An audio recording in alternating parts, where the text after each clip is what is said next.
Après avoir vu ça, on peut mourir tranquille.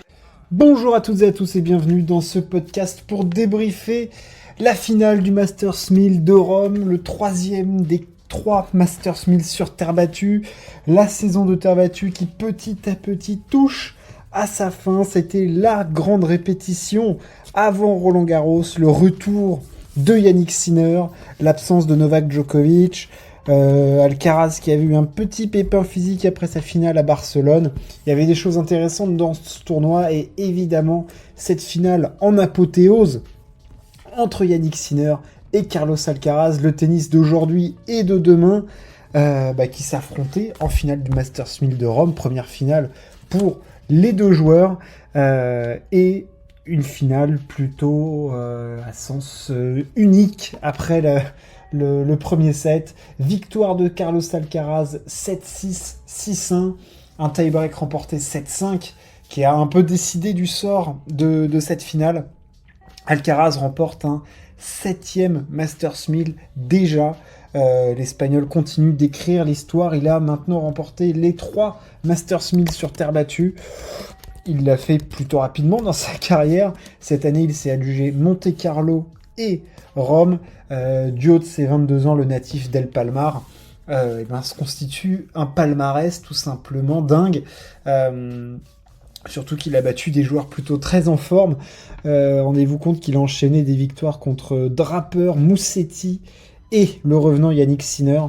Et surtout, on va en parler évidemment un peu une nouvelle version, une version 2.0 de Carlos Alcaraz, notamment dans son approche mentale, beaucoup moins de scories dans le jeu, plus concentré, moins de fautes directes, acceptant un petit peu parfois le combat. Mais avec toujours à certains moments cette palette évidemment de génie, ses amortis glissés, ses montées à contre-temps. C'était vraiment du très très bon tennis proposé par Alcaraz dans ce tournoi. Et en face, il y avait Yannick Sinner qui lui revenait à la compétition après sa suspension pour dopage. Après 3 mois, il a refoulé les terrains de tennis et on peut dire que ça s'est plutôt bien passé pour l'Italien qui est arrivé en finale. Il y a eu de la mise en route face à Cerundolo, face à Jesper de Jong, face à Navone. Il y a eu cette démonstration absolue face à Casper Ruud, ce match en Dancy face à Tommy Paul. Évidemment cette défaite face à Alcaraz en finale, mais rendez-vous compte, il revient, il fait finale. Moi je trouve surtout ce qu'il a montré cette semaine, Yannick Sinner, c'est la marge qu'il a par rapport au reste du plateau et le niveau de jeu moyen qui est le sien, qui est absolument énorme sur une surface qui, on le rappelle, à l'origine ne favorise pas son jeu, on le voit moins à l'aise sur ses déplacements, évidemment. Cette finale en 2 temps. En termes de niveau de jeu, je dirais qu'on n'a pas forcément tutoyé les sommets, mais on a eu en tout cas une opposition de style, avec un Sinner qui essayait d'être dans sa filière et un Alcaraz beaucoup plus à l'aise sur terre battue qui, je trouve, a usé des volumes. Il a, on l'a vu notamment en revers mettre énormément de hauteur dans ses balles, énormément de lift pour empêcher Sinner de jouer à hauteur de hanche et jouer plutôt au niveau de l'épaule et ensuite pouvoir attaquer. On l'a vu être agressif parfois dans des décalages coup droit, mais vraiment parfois se donner du temps et vraiment adapter son jeu à la terre battue. Il le fait absolument à merveille. On l'a pas vu, j'ai trouvé, distiller des amortis à outrance comme il peut le faire. Il l'a fait par parcimonie. Je l'ai trouvé patient dans le jeu, parfois acceptant le combat, mais quand il a fallu rentrer dans Sinner, il l'a fait à merveille. Moi j'ai trouvé une intelligence de jeu supérieure d'Alcaraz. En tout cas, il a réussi à mieux manier le tennis sur terre battue et c'est pas une surprise, il a déjà gagné Madrid, là il avait gagné Monte-Carlo, c'est évidemment le tenant du titre à Roland Garros. On le sent quand même à l'aise sur cette surface, il peut exprimer quand même une grande partie de ses qualités sur cette surface. Il a une vitesse de déplacement qui est folle, on le voit très léger sur le court, très aérien, et ça s'est vu.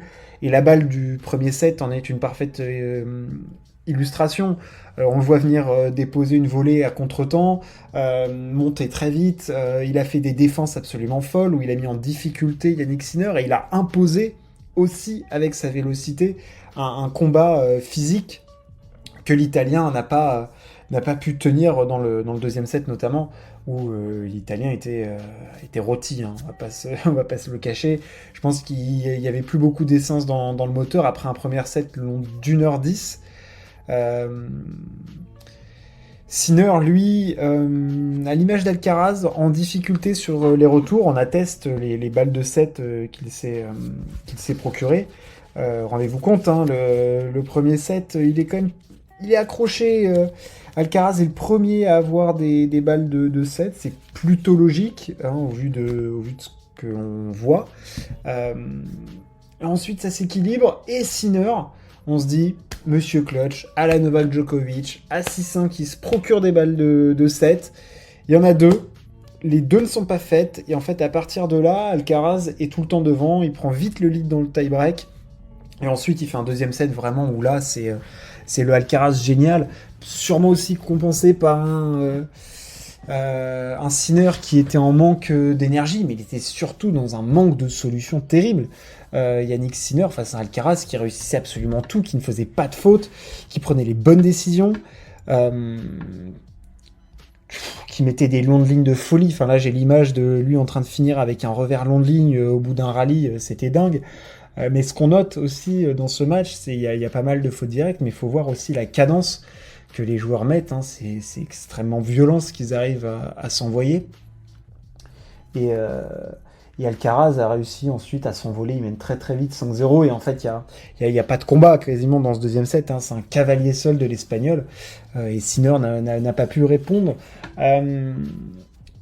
Ce match montre que Sinner peut poser des problèmes à Alcaraz, mais que sur terre battue, l'équation Alcaraz pour Sinner, elle est compliquée parce que il est un tout petit peu en difficulté sur ses déplacements, donc en fait il est un petit peu en retard par rapport au dur où il est beaucoup plus facile. En tout cas, on le sent plus. En tout cas, il a plus de repères sur dur. L'Italien, ça se sent. Là, on le sent un petit peu plus sur des œufs. Voilà, c'est assez solide. Et comment dire, ça va être intéressant de voir comment il va enchaîner Yannick. En tout cas, Carlos Alcaraz envoie un sacré message avant le début de Roland Garros. Pour moi, le favori, ce sera lui. C'est le tenant du titre. Il a gagné 2 Masters 1000 sur 3. Il a montré des choses extrêmement intéressantes pour moi d'un point de vue approche dans ce tournoi. Je l'ai vu patient, je l'ai vu intelligent, comme je l'ai dit, mettre du volume, saisir les opportunités comme il le faut, surprendre son adversaire. Il a surpris Sinner. La première montée au filet qu'il fait sur le premier set, c'est la balle de 7. Donc c'était un peu une autre version de Carlos Alcaraz. Et je pense qu'il va essayer de continuer de mettre ça en place avec Juan Carlos Ferrero, qui semblait assez satisfait au bord du court de ce que faisait Carlito. Mais voilà, on l'a senti calme, moins brouillon, plus dans son tennis, légèrement plus cadré, mais avec évidemment toujours à certains moments ses coups de pétard, ses coups géniaux. L'Espagnol ne va pas non plus se renier. Il en a besoin aussi. Il a besoin pas de faire des fautes, mais il a besoin d'avoir ce jeu champagne où il s'exprime complètement. Et il faut absolument pas qu'il se renie parce que je pense que ça lui porterait préjudice. Là où il a besoin d'exprimer son tennis, champagne avec des amortis, des coups gagnants, des tentatives par-ci par-là. C'est aussi là qu'on le voit avoir le sourire. Et quand Carlos Alcaraz a le sourire, faut dire que c'est quand même assez génial à voir. Et Sinner montre que cette suspension, je pense, ne l'affecte pas. Physiquement, il s'est un petit peu transformé, on l'a vu, prendre un petit peu de volume musculaire, l'Italien. Je pense au niveau des cuisses, au niveau du dos, en tout cas, il s'est un petit peu épaissi. À voir comment aussi il arrive à encaisser ça. On sait que c'est de la mécanique de haute précision à ce niveau-là. Et je pense que l'Italien, pour encaisser ça, il faut aussi qu'il se refasse une casse physique. On l'a vu en difficulté au deuxième set. La compétition va revenir, le rythme des matchs également. Et Mais par contre, je pense qu'à Roland Garros, pour battre Carlos Alcaraz, ça va être compliqué.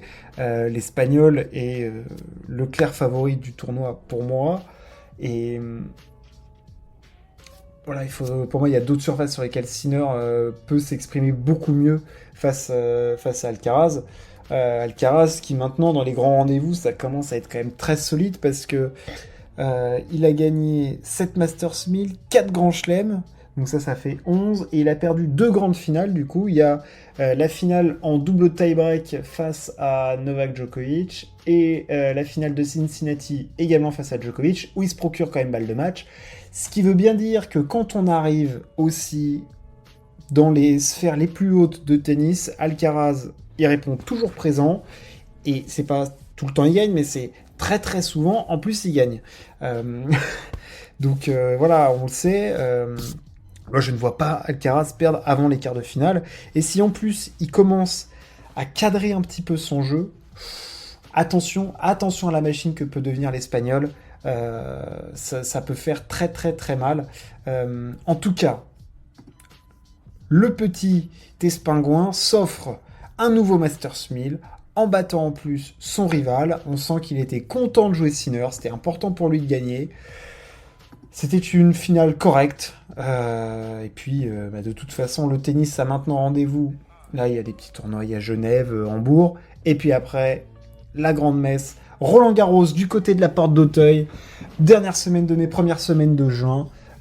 Pour parler sport, nous on se retrouve très très vite. De toute façon, il y a un grand prix à débriefer. On va essayer de parler un petit peu du Giro. Il y a pas mal de choses à aborder. J'espère que ça vous a plu. N'hésitez pas à partager et à vous abonner. On se retrouve très très vite. Ciao, à plus.